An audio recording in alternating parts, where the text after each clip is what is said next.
A child drops a glass. It shatters. The mother does not yell. She simply stands there, watching, calmly. To many, this reaction feels impossible. It looks like a lack of discipline. But inside that quiet room, something profound is happening. The mother is not ignoring the mistake. She is actively choosing a response that reshapes how her child handles failure for the rest of their life. She knows a secret about human development that Western psychology is only now beginning to prove. The secret is simple. Punishment does not teach self-control. It teaches fear.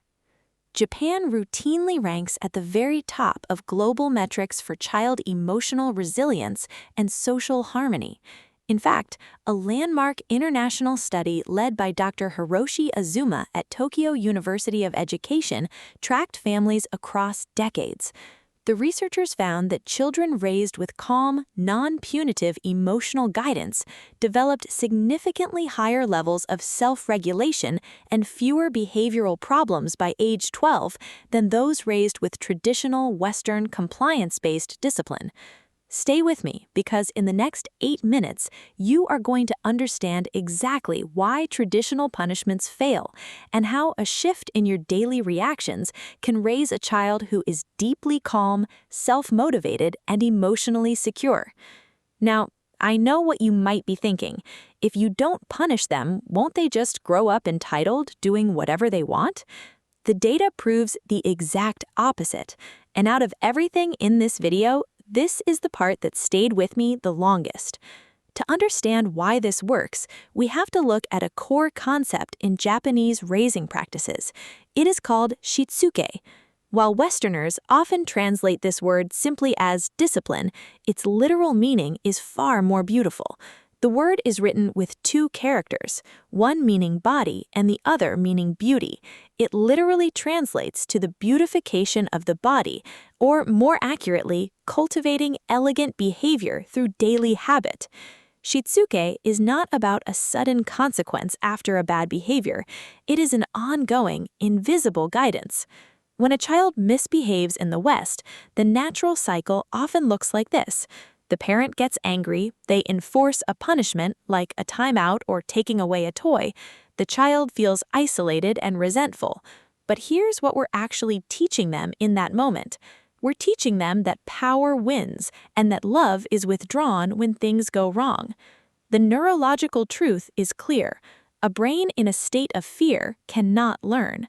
When a child is punished, their amygdala fires, flooding their system with cortisol. They are no longer thinking about the broken glass or the mistake they made. They are trapped in fight or flight. Japanese parents do the opposite. Now, let's go back to that mother in the kitchen with the shattered glass. Why didn't she yell? Because she was practicing a specific element of Shitsuke called Katarikake. This means talking to the child not as a judge, but as an emotional mirror. Instead of shouting, she kneels down to the child's eye level. She looks at the mess. Then she looks at her child's face, which is already tight with fear.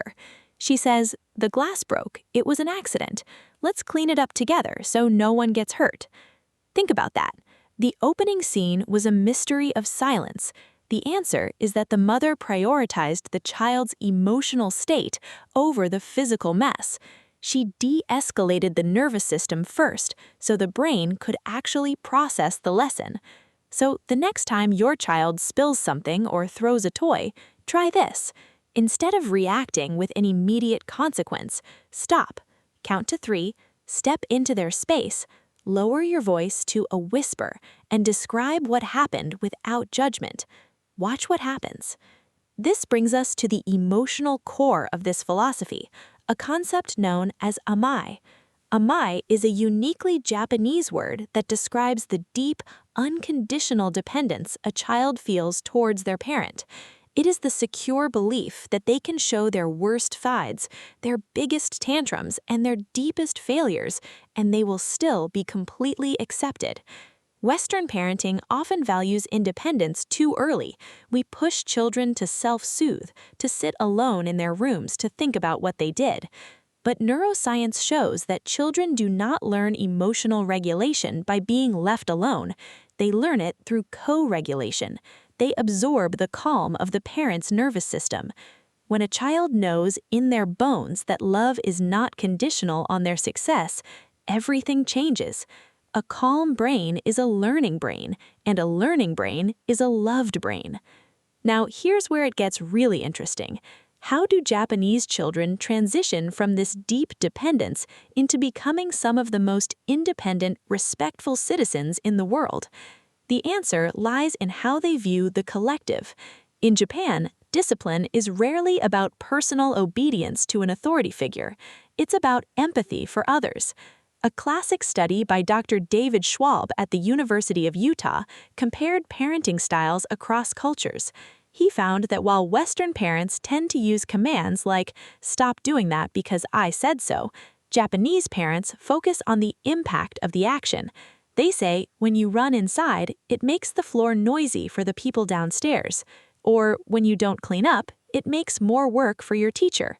They use relation-oriented discipline. By shifting the focus away from a strict rule and towards human connection, the child learns to naturally regulate their own behavior. They do not behave well because they are afraid of a timeout. They behave well because they genuinely care about how their actions affect the people around them. When we weave Shitsuke, Katarikake, and Amae together, we see that raising a calm child does not require a heavy hand. It requires a steady presence. Tonight, choose one small action to take.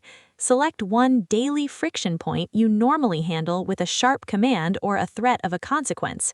Perhaps it's getting them to put on their shoes or stopping them from interrupting you. Step back. Lower your posture so you're physically below their gaze. Speak in a voice so quiet they have to stop moving just to hear you. Do not threaten. State the reality of the situation and ask them how you can solve it together. Watch the exact moment their defiance softens into cooperation. That moment, right there, is the sound of a child choosing to do the right thing, not out of fear, but out of respect. Tell me in the comments which of these concepts surprised you the most, or which one you already practice without even knowing it had a name. If this gave you something to think about, share it with another parent who needs to hear it. And if you want more on how the world's wisest cultures raise children and live better, subscribe. There's a lot more coming. The greatest gift we can give our children is not a world without broken glass, but a parent who stays calm among the pieces.